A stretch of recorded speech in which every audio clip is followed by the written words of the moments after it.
అందరికీ నమస్కారం అండి. ఈరోజు మనం కన్యా రాశి వారి యొక్క జాతక ఫలితాలను తెలుసుకోబోతున్నాము. కన్యా రాశి వారికి మార్చి 14 అనగా శనివారం నాడు వీరి యొక్క జాతక ఫలితాలను తెలుసుకోబోతున్నాం. అయితే కన్యా రాశి వారు ఎవరైతే ఇప్పుడే కొత్తగా మన ఛానల్ చూస్తున్నారో దయచేసి ఛానల్ సబ్స్క్రైబ్ చేసుకొని వీడియోకి లైక్ చేసి సపోర్ట్ చేయడం మాత్రం మర్చిపోకండి. మరి వీడియోని ఎక్కడ కూడా స్కిప్ చేయకుండా చివరి వరకు చూసినట్లయితే మీకైతే పూర్తిగా అర్థమవుతుంది. రేపటి రోజున మీ యొక్క రాశి ఫలితాల ప్రకారం మీకు ఏ విధంగా ఉండబోతుందో తప్పకుండా తెలుసుకుందాము.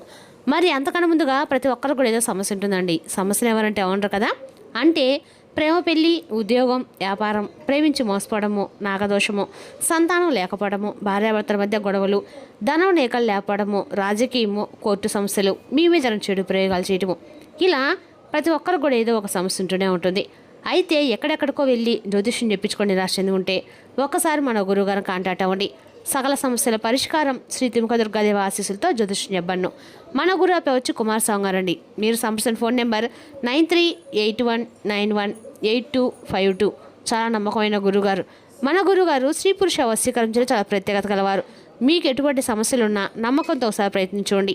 100% గంటలో పరిష్కారం చూపిస్తారు. సమస్య మీది పరిష్కారం మాత్రం మన గురుగారి దగ్గర కలదు. ఒకసారి నమ్మకంతో ప్రయత్నించండి. ఇక వివరాలకు వస్తే కనుక ఈ రాశివారు రేపటి దిన ఫలితాల ప్రకారము వీరి యొక్క గ్రహరీత్యా వీరికి ఎటువంటి శుభ్రణ కలగబోతుందో ఖచ్చితంగా తెలుసుకుందామండి.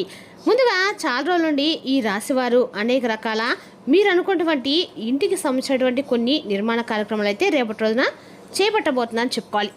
ఇక అలాగే రేపటిన మీరు పూర్తిగా మీ యొక్క ఏదైతే స్థిరాస్తు సంబంధించినటువంటి వ్యవహారాల్లో మునిగి తేలుతారని చెప్పుకోవాలి. మీ మనసు కూడా చెల్లించిపోతుందండి. అలాగే రేపటిన మీరు ఎటువంటి ఫలితాలు ఈ రాశి జాతకులు పొందబోతున్నారో కూడా తెలుసుకుందాము. రేపటి రోజు మీకు బాగా అనుకూలంగా కొంచెం ప్రతికూలంగా అయితే ఉండబోతుంది. ఆదాయంలో కూడా మీరు రేపటిన కొన్ని తేడాలు అయితే గమనించబోతున్నారు. ఎందుకంటే జ్యోతిష్ శాస్త్రం ప్రకారము రేపటి రోజున గ్రహస్థితులకి మీకు చాలా భిన్నంగా అయితే కనిపించబోతున్నాయి. అయితే మనం ముందుగా చెప్పినట్లుగా రేపటి రోజు మీకు ఒక ఆడ ఒక మగ వీరిద్దరి పైన వల్ల మీకు అది జరగబోయే తెలిస్తే మీరు తప్పకుండా అయితే ఆశ్చర్యపోతారు. అయితే ఏ విషయం పట్ల మీరు ఆ జీవితంలోకి ఆల్రెడీ ఉన్నటువంటి వ్యక్తుల లేదంటే కొత్తగా పరిచయం అయ్యే వాళ్ళ ఏంటనేది తెలుసుకుందాం. ఇక మీకు వారు అత్యంత సన్నిహితులేనండి. ఆప్తులు కూడా చాలా ఇష్టమైనటువంటి ఒక స్త్రీ అలాగే ఒక పురుషుడు, వీరిరుడి ద్వారా మీరు చేయనటువంటి తప్పులకు గాను రేపటి అత్యంత బాధాకరమైనటువంటి రోజుగా మిగలబోతుందని చెప్పుకోవాలి. ఎందుకంటే మీరు చాలా వరకు మంచివారే, మీకు మేలు కోరుకునేవారే. కాకపోతే మీకు చాలా రోజుల నుండి కొన్ని ఆస్తి తగాద వలన కావచ్చు, లేదంటే మీకు ఏదైనా కానీ ఒక విషయం దాచిపెట్టడం వల్ల కావచ్చు, లేదంటే మీకు సంబంధించిన విషయాలు వేరే వాళ్ళకి చెప్పి మిమ్మల్ని కొంచెం తక్కువ స్థాయికి చేసే విధంగా, మిమ్మల్ని తక్కువ పరిచే విధంగా మాట్లాడడం కావచ్చు. ఇలాంటివి చేయడం వల్ల కొంచెం మీకు వారు దూరం అయ్యారు. అయితే వారి వల్ల రేపటి కొంచెం దుఃఖశాంతం అయితే ఎక్కువగా కనిపిస్తుంది. ఇది ఏ విషయం అయితే మీకు సంబంధించినటువంటి ఆస్తిపాస్తుల విషయంలో కావచ్చు, లేదంటే ఇంకేదైనా మీకు సంబంధించినటువంటి ముఖ్యమైనటువంటి లావాదేవీల విషయంలో కావచ్చు, వారి వలన కొన్ని ఆరోపణలు అలాగే వారితో కాస్త గొడవలు జరిగేటువంటి సూచనలు రేపటిరోన ఎక్కువగా అయితే కనిపిస్తున్నాయి. ఇక వ్యాపారంలో మీకు చాలా చక్కగా రేపటిరోన లాభాన్ని అయితే చూడబోతుందని చెప్పుకోవాలి. మీకు సంబంధించినటువంటి వ్యాపార లావాదేవీలో మీరు మాత్రం అధికమైనటువంటి లాభాన్ని అయితే రేపటిరోన గడిస్తారు. ఇక రేపటి రోజున ఎవరైతే మీ యొక్క ఇంట్లో ఉన్నటువంటి స్త్రీలు కాస్తంత బాధ కనిపించినా, లేదా వారు ఏదైనా చెప్పకుండా దాచడం మీకు అనిపించినా కానీ మీరైతే అశ్రద్ధ చేయకండి. ఎందుకంటే వారితో సమయాన్ని కేటాయించండి. అసలు వారు దేనికి బాధపడుతున్నారో తెలుసుకోండి. వారి బాధను కనుక్కునేటువంటి ప్రయత్నం అయితే తప్పకుండా చేయండి. ఖచ్చితంగా ఇలా చేయకపోతే వారు చాలా అంటే చాలా ముందు రోజుల్లో కూడా చాలా ఎక్కువగా బాధపడుతున్నటువంటి పరిస్థితులు ఏర్పడతాయి. వారి విషయంలో మీరు చాలా వరకు కూడా వారి విషయంలోనే కాకుండా వారికి సంబంధించినటువంటి పూర్తి విషయాల్లో సర్వం కూడా మీరు కోల్పోవాల్సిన అవసరాలు ప్రతి ఒక్కరు కూడా ఏర్పడతాయి. కాబట్టి వారి బాధ వర్ణాతీతమైంది. కాబట్టి వారి వెనుక నిలబడండి. నేనున్నాననేటువంటి ధైర్యాన్ని అయితే వారికి ఇవ్వండి. నిజాలు తప్పకుండా మీరైతే తెలుసుకునేందుకు ప్రయత్నించండి. అలాగే ఆలస్యం చేయకుండా వారితో పాటుగా ఉంటూ జరిగినటువంటి విషయం మీద కాస్త చర్చ పెట్టి మీ యొక్క చర్చలో వారి మీద పడినటువంటిది ఏమిటి, అసలు వారు దేని గురించి బాధపడుతున్నారు, ఇదంతా కూడా కారణాన్ని తెలుసుకొని వారికైతే ఒక మంచి సపోర్ట్గా అయితే మీరు ఉండాలి. ఇక లేదంటే వారి విషయంలో చాలా ప్రమాదం జరిగిపోతుంది. ముందు రోజుల్లో వారిని కంటికి రెప్పలా మీరు కాపాడుకోవాలండి. రేపటి నిత్యం కూడా రేపటి చక్కగా మీరైతే వీళ్ళంత వరకు చక్కగా ఎక్కడ సరే శివాలయానికి వెళ్ళి పరమేశ్వర యొక్క దర్శనం చేసుకొని రండి. మీకు మీ తరపున స్వామిని అయితే వేడుకోండి. ఇక భగవంతుడు కూడా మీ యొక్క మాటను తప్పకుండా ఆలకిస్తాడు. భగవంతుడు వచ్చేసరికి ఆపద నుంచి తప్పకుండా బయటపడేస్తాడండి. ఇక రేపటి అనుకూలమైన ఫలితాలు మీకు అనుకూలంగా మార్చుకోవడం కోసము మీరు వీలు కుదిరినప్పుడల్లా ఓం నమః శివాయ పంచాక్షర మంత్రాన్ని జపిస్తూ ఉండండి.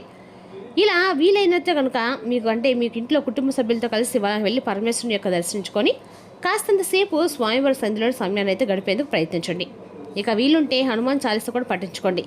అలాగే దుర్గా స్తోత్రం పఠించండి. లేదంటే కనీసం ఇంకేదైనా కానీ మీకు సంవత్సరం ఇష్టదేవత ఆరాధన అయినా కూడా చేసుకోండి. అయితే అసలు అద్భుతమైనటువంటి మంచి రేపటి ఖచ్చితంగా కూడా మీరు పూర్తిగా శివనామస్మరణ చేసుకోవడం కానీ, లేదంటే ఇష్టదేవనారాధన చేసుకోవడం కానీ, లక్ష్మీదేవి పూజ చేసుకోవడం వల్ల కూడా మీకు అద్భుతమైనటువంటి మంచి ఫలితాలు అయితే ముందు రోజులు తప్పకుండా పొందుతారని చెప్పుకోవాలి. ఇక చూసినట్లయితే కనుక మీకు సంవత్సరం ప్రతి విషయంలోనూ ఆర్థికపరంగా లేదంటే డబ్బు సంవత్సరం విషయాల్లో ఏదైనా కానీ కొంచెం బాధపడుతున్నా కానీ డబ్బుకు సంవత్సరం అప్పులు కానీ లేదంటే ఎవరికైనా డబ్బు ఇచ్చి మీరు మోసపోవడం కానీ ఇటువంటి ఏదైనా కానీ మీ జీవితం జరిగి ఉంటే కనుక రేపటి రోజు లక్ష్మీదేవి పూజ చేసినప్పుడు దీపంలో లవంగాన్ని వేసుకొని చక్కగా దెమ్మవారికి నమస్కరించి మీరు ఏదైతే కోల్పోయారో ఏదైతే మీకు రావాల్సిన వస్తువులు కానీ బంగారం వస్తువులు కానీ లేదంటే డబ్బు కానీ ఇలా ఏదైనా కానీ మీ కోరిక అయితే మనసులో చెప్పుకొని అమ్మకు సంకల్పం చెప్పుకోండి. తప్పకుండా అమ్మవారి యొక్క అనుగ్రహం కటాక్షం కలిగి తీరుతుంది. ఇక మీపై ఉన్నటువంటి ఆత్మవిశ్వాసంతో పాటుగా అమ్మవారిపై ఉన్నటువంటి నమ్మకాన్ని పెంపొందించడానికి అయితే తప్పకుండా అమ్మ కటాక్షం మీకు ఖచ్చితంగా ఒక రోజులోనే కాకపోయినా ముందు రోజుల్లో మీకు ఏదో విధంగా అయితే తప్పకుండా అమ్మవారి యొక్క అనుగ్రహం అనేది తోడవుతుందండి. ఇక మీరు కూడా కొంత కొత్త బాధ్యతల పట్ల చేపట్టబడుతుందని చెప్పుకోవాలి. అంటే మీకు సరైన పనులకు సంబంధించి కావచ్చు, లేదంటే మీ స్నేహితులకు సంబంధించిన పనుల విషయంలో జోక్యం కావచ్చు, కొంత నిర్ణయాలను కొత్త వ్యవహారాలను మీరైతే రేపటి రోజున నాంది పలకబోతుందని చెప్పుకోవాలి. ఇక అలాగే రేపటి రోజున మీరు ఎవరైతే మీ యొక్క ఇంట్లో ఉన్నటువంటి వ్యక్తుల పట్ల కొంచెం నిర్లక్ష్యభావంతో ఉండకండి. ఎందుకంటే వృద్ధుల ఆరోగ్యం పట్ల తప్పకుండా మీరైతే శ్రద్ధ వహించడం చాలా ముఖ్యమని తెలుసుకోండి. మీరు బాగుంటేనే మనం బాగుంటాం అన్న మాట ప్రతి ఒక్క పర్టికులర్గా గుర్తుపెట్టుకోవాల్సిన విషయం ఉందండి. కాబట్టి వారి ఆరోగ్యాన్ని ఏమాత్రం కూడా నిర్లక్ష్యం చేయకుండా వాళ్ళని కొంచెం దగ్గరలో ఉన్నటువంటి వైద్యులకు సంప్రదించి వారికి చక్కగా మంచి ఆరోగ్యాన్ని అయితే అందివ్వడానికి మీ పూర్తి సహకారాన్ని అయితే వారికి అందివ్వండి. ఇక అలాగే కుటుంబంలో ఉన్నటువంటి పెద్దల యొక్క ఆరోగ్యం గురించి ఆందోళన కూడా ఎక్కువగా అవసరం లేదండి. కొంతమేరకు మీకు సంబంధించినటువంటి ఆరోగ్యపరంగా మంచి సూచనలు అలాగే మంచి డాక్టర్ కన్సల్టేషన్ అయితే మీకు సంబంధించినటువంటి ఆరోగ్య విషయంలో అయితే పూర్తి జాగ్రత్తలు తీసుకున్నట్లయితే ఇక ఏ ఆందోళన కూడా మీకు అవసరం అనమాట. ఇక మీరు చాలా మంచి నిర్ణయాలు కూడా రేపటి తీసుకోబోతున్నారు. అందరూ కూడా కలుపుకొని పోవడం వల్ల మంచిదని చెప్పి నిర్ణయించుకుంటారు. ఇంటా బయట వివాదాలకు ఘర్షణలు దూరంగా ఉంటారు. ముఖ్యమైనటువంటి పనులు ప్రాణాలు వాయిదా వేస్తే రేపటి రోజున మీకు కూడా మంచిదండి. ఇక వ్యవహారాల్లో డబ్బు నష్టపోయేటువంటి ప్రమాదం కూడా సూచిస్తుంది. కాబట్టి ఆ యొక్క డబ్బు నష్టపోయేటువంటి ప్రమాదంలో కొంచెం జాగ్రత్తగా అప్రమత్తంగా ఉండండి. కీలక వ్యవహారాలు అవి ఆచితూచి జాగ్రత్తగా అంచుకోండి. అనారోగ్య సమస్యలు కొంచెం మిమ్మల్ని ఇబ్బంది పెట్టేలాగా ఉంటాయి. కాబట్టి అనారోగ్య సమస్యల గురించి మీరు కొంచెం జాగ్రత్త చూసుకోండి.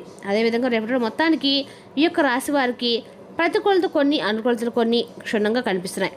అదేవిధంగా రేపటి రోజున ఈ రాశి వారికి జీవితాన్ని అనుభవించడానికి మీ ఆకాంక్షలు చెక్ చేసుకోండి. భౌతికంగా మానసికంగా ఆధ్యాత్మికంగా ఆరోగ్యంగా మంచి మీ స్వభావాన్ని మెరుగుపరిచే జీవించగలిగే కాలం నేర్పేదైనా యోగా యొక్క సహాయం పొందండి. మీరు విహారయాత్రకు వెళ్తుంటే మీ యొక్క సామాను పట్ల జాగ్రత్త అవసరమండి. లేనిచో వాటిని పోగొట్టుకుంటారు. మరీ ముఖ్యంగా మీ యొక్క వాలెట్ను జాగ్రత్తగా భద్రపరచుకోవాలను. మీ కుటుంబ సభ్యులకు సాయం చేయడానికి మీకున్న ఖాళీ సమయాన్ని కేటాయించండి. మీ ప్రేయస్ నుండి దూరంగా ఉండవలసి రావడం నిజంగా చాలా కష్టం. మీ సమాచారం పరిణామనైపుణ్యాలు ప్రశంసనీయంగా ఉంటాయి. మీ బిజీ షెడ్యూల్ కారణంగా మీ జీవిత భాగస్వామి మిమ్మల్ని అనుమానించవచ్చు. కానీ చివరకు మాత్రము ఆమె గణతను కానీ మిమ్మల్ని పూర్తిగా అర్థం చేసుకొని మీకు మంచి కౌగులింతను బహుమతిగా ఇస్తారు. రేపటి మీరు మీ యొక్క పాత స్నేహితులను కలుసుకోవడం ద్వారా సమయం ఎంత తొందరగా జరుగుతుందో కూడా మీరు గ్రహిస్తారు. మీ ఆర్థిక అవకాశాలు వేగవంతంగా పెరగడానికి కాలభైరుడిని ఆరాధించండి. అన్ని రకాలు కూడా మీకు అనుకూలంగా ఉంటుంది. మరి తెలిసిన రాశి యొక్క జాతక ఫలితాలను తిరిగి రేపటి మళ్ళీ కలుసుకుందాం. Thank you for watching.